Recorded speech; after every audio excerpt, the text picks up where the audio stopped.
साथीहरु निर्वाचन प्रहरीको चाहिँ विज्ञापन खुलेसँगै तपाईले चाहिँ अब दरखास्त फारम भर्न सक्नुहुन्छ। पौषको 25 गतेदेखि माघको 1 गतेसम्म तपाईले दरखास्त फारम भर्न सक्नुहुन्छ। यहाँ चाहिँ देख्न सक्नुहुन्छ निर्वाचन प्रहरी कर्मचारीका लागि दरखास्त फारम भनेको छ। पासपोर्ट साइजको फोटो भनेको छ। यहाँ चाहिँ तपाईले 3-4 वटा फोटो पनि खिचिराख्नु होला। फारम भर्दाखेरि तपाईले त्यहाँनिर पासपोर्ट साइजको फोटो दिनुपर्ने हुन्छ। श्री निर्वाचन प्रहरीको छनौट तथा नियुक्ति समिति उदयपुरको मानव रहेको छ। त्यस्तै तपाईले भर्ने जिल्ला अनुसारको यहाँ चाहिँ दिएको हुन्छ है त। त्यहाँ तपाईलाई दिएको छ। त्यहाँको मिति 2082 9 महिना 24 गते प्रकाशित विज्ञापन अनुसार म निर्वाचन प्रहरीमा पदमा रही राष्ट्रको सेवा गर्ने अभिलाषा लिई निवेदन गर्न आएको छु। मेरो व्यक्तिगत विवरण निम्नानुसार रहेको छ भनेर चाहिँ भनिएको छ। यहाँ नामथर भनेको छ तपाईले आफ्नो नागरिकतामा जे छ त्यो तपाईले आफ्नो नाम दिनु होला। यहाँनिर चाहिँ नागरिकता अनुसार दिनु होला। नापर नम्बर भनेको छ नागरिकतामा चाहिँ नागरिकता प्रमाणपत्र नम्बर तपाईले नागरिकताको जुन अगाडि साइडमा हुन्छ फोटोको थोरै मात्र नापर नम्बर लेखेको हुन्छ। तपाईले त्यो यहाँ चाहिँ नापर नम्बरमा लेखिदिनु होला है त।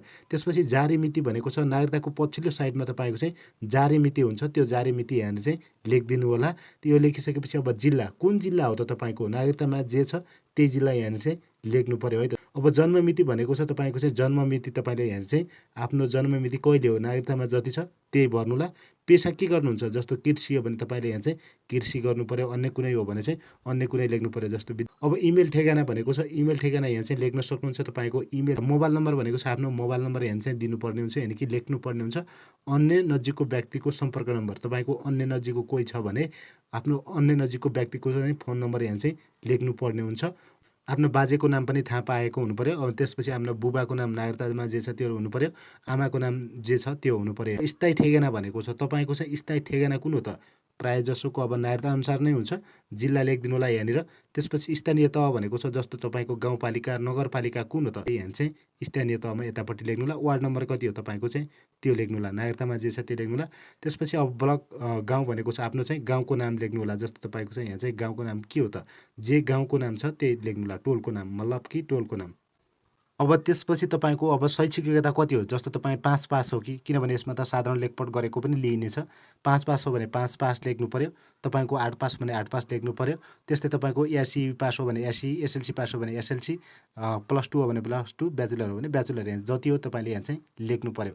त्यो लेखिसकेपछि तपाईको यहाँ चाहिँ देख्न सक्नुहुन्छ म कुनै राजनीतिक संस्थाको सदस्य नरहेको आतंककारी एवं विध्वंसात्मक संगठनको सदस्य नभएको नरहेको र कुनै पनि नैतिक पतनदेखि नै फौजदारी अभियोगमा सजाय नपाएको व्यक्ति हो भनेर चाहिँ भनिएको छ। माथि लेखिएको विवरण ठिक साँचो छ झुट ठहरे कानुन बमोजिम सौला भनेर चाहिँ यहाँ चाहिँ तपाईले औँठा छाप गर्नुपर्ने हुन्छ। यहाँ चाहिँ दायाँको गर्नु पर्यो भने यहाँ चाहिँ बायाँको चाहिँ त्यहाँ हुन्छ त्यसैमा हुन्छ। त्यही तपाईले चाहिँ प्रहरी कार्यालयमा भर्न जानुहुन्छ जहाँ जिल्ला प्रहरी कार्यालय त्यही हुन्छ। त्यही गएर तपाईले त्यहीँनिर चाहिँ भर्न सक्नुहुन्छ। यदि तपाईँले बुझ्नु भएन भने त्यहीँ गएर चाहिँ प्रहरीहरू हुन्छन् त्यहाँ फर्म भर्ने उहाँहरूले चाहिँ सिकाइदिनुहुन्छ तपाईँलाई। निवेदकको सही भनेको छ आफ्नो सही यहाँनिर चाहिँ जे छ त्यो सही हाल्नु पर्यो। त्यसपछि मिति त्यो भरेको मिति तपाईँको चाहिँ 2000 कति हो त 82 जस्तो तपाईँको 9 महिना 26 गते 27 गते 1 गतेसम्म तपाईँले जुन दिन भर्नुहुन्छ त्यो तपाईँले यहाँ चाहिँ भर्नु होला। दिएको छ दरखास्त साथ विज्ञापनमा उल्लेख भएको अतिरिक्त देयका कागजातहरू स्वयंले चाहिँ प्रमाणित गरी पेश गर्नुपर्ने छ भनेको छ। त्यसपछि तपाईँको पासपोर्ट साइजको हालसालै खिचिएको फोटो 2 प्रति चाहिन्छ। नेपाली नागरिकताको प्रमाणपत्र प्रतिलिपि चाहियो नागरिकता हुनु पर्यो। त्यसपछि अन्य शैक्षिक योग्यताको प्रमाणपत्रको प्रतिलिपि हुनु पर्यो। त्यसपछि तपाईँको सेवानिवृत्त हुँदाको प्रमाणपत्र प्रतिलिपि भूभू यदि सुरक्षाकर्मी हो भने सेवानिवृत्तको चाहिँ प्रमाणपत्रको त्यसपछि तपाईँको अब विगतको निर्वाचनमा प्रहरीको रूपमा काम गरेको भए सोको प्रमाणपत्रको प्रतिलिपि हुनु पर्यो। यदि तपाईँले चाहिँ प्राथमिकताका आधारमा चाहिँ म्यादी प्रहरी बन्न यानि कि निर्वाचन प्रहरी बन्न चाहनुहुन्छ भने त्यो हुनु। त्यसपछि अब तपाईँले प्रवेश पत्रको लागि चाहिँ एउटा फर्म भर्नुपर्ने हुन्छ। तपाईँले चाहिँ त्यसमा चाहिँ प्रहरी कर्मचारीहरूले नै भरिदिन्छन्। तपाईँले त्यहाँ जानुभयो भने सबै बुझिहाल्नुहुनेछ।